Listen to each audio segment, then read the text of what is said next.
Okay, so the difference in differences design. Um, this is a design and analytic approach that, again, uses observational data to try to mimic an experimental design or sort of um, take advantage of the fact that you can have exchangeability between two groups so that you can assess the effect of an exposure or intervention on or a treatment on a health outcome of interest.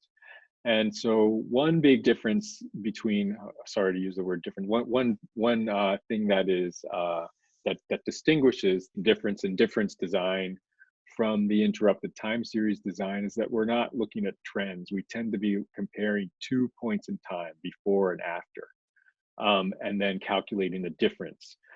So you're looking at the pre-post change in the outcome of interest compared between exposed and unexposed. Another big difference is, like, while a control group is optional for interrupted time series, it's essential for the difference in difference design. So you always have an exposed and unexposed group. And so a key assumption for difference in difference is that there's a parallel trend. A trend isn't exactly the right word, but the fact is, when you look at some of these data for difference in differences studies, you do see lines that show slopes, and you can think about trends. But a key assumption here is the parallel trend assumption, in that no factors other than the exposure can influence or cause changes in the outcome between the pre and post period. So looking at the figure here on the top right, this is the top bar is the exposed group, and the bottom line is the unexposed group. And so under the assumption of parallel trends, the intervention group would have the same, even though they may not start in the same place for the health outcome, they may have a higher rate of say HIV testing than the control group.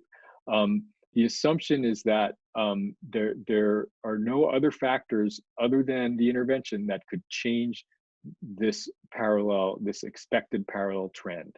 And so when you observe something like this, going from P1 to P2, that the only thing that could be responsible for that change in trend is the intervention of interest. And so you can calculate a treatment effect.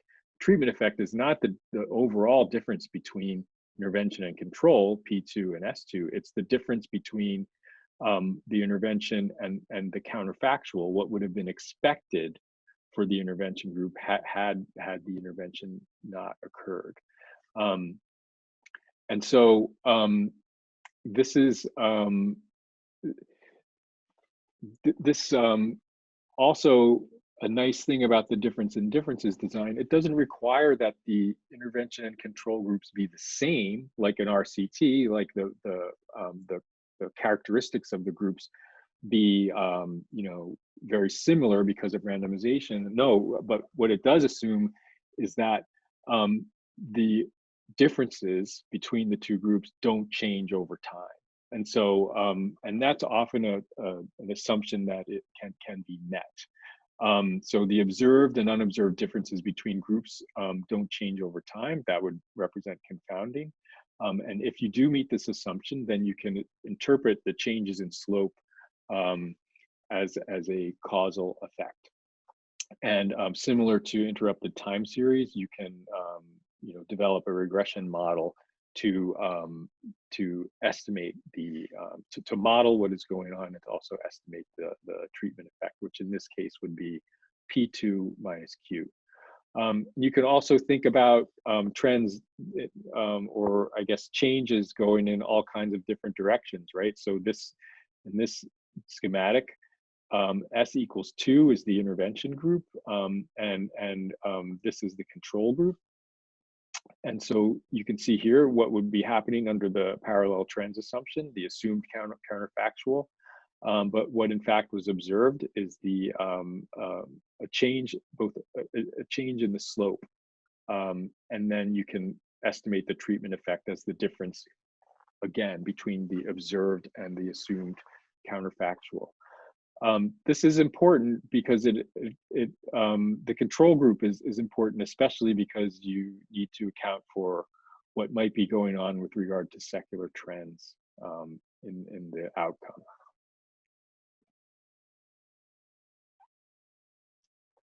So when to use difference in difference designs is when you have both pre and post data for an exposed and unexposed group. It can be, these can be cohort data, or they can be repeat cross-sectional data. And you can use individual or aggregate data to do these in this design. When you can assume exchangeability between exposed and unexposed groups, but the observed and unobserved differences can be expected to be constant over time during the study period, that's an okay situation where you can be using differences in differences. And so the outcome trends must be parallel and similar prior to the exposure of interest. It also is important to have composition of intervention and comparison groups stable for the repeated cross-sectional design. So you don't want, as we were talking about before with interrupted time series, to be essentially looking at two different populations between these two time periods. That there's no spillover effects or cross-contamination. And another important thing is that where people are in terms of their outcome status in the population prior to the intervention should not influence whether or not they get the intervention in time. That's another assumption of difference in differences that needs to be met. So as an example, a colleague here in New York, Marcus McCuber, as part of his K work, designed a study that used difference in differences approach to try to assess the effect of an intervention aimed at reducing the default dispense quantity for new opioid analgesic prescriptions. And it had the added rigor of using a cluster randomized design. So we used this difference in differences approach as part of a cluster randomized design that assigned the exposure. So in this health system here in New York, there was a 12-month study period where about 14,000 people received a new opioid prescription, and about half of them occurred prior to the intervention and half of them occurred afterwards. So the outcome was looking at the proportion of patients that received a prescription for less than 10 pills as part of their initial prescription. And we compared that in the control arm and in the intervention arm. The intervention, I should say, was a change to the electronic medical record default value for the number of pills in a new opioid prescription. So before the intervention occurred, the provider would prescribe the opioid analgesic, and the number of pill, the default value for the number of pills was just blank, and they would enter it. And the intervention in this case was to change that default to be 10 pills. And so the providers could still change it to whatever they wanted, but there would be a default setting for 10 pills. And so half of the clinics were randomized to receive the intervention and the other half did not.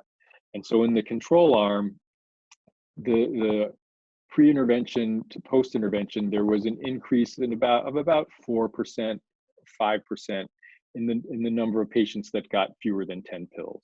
So that shows the secular trend. This was something that was happening in New York at a time where there was a lot of increased scrutiny about prescribing patterns of providers and really trying to reduce, to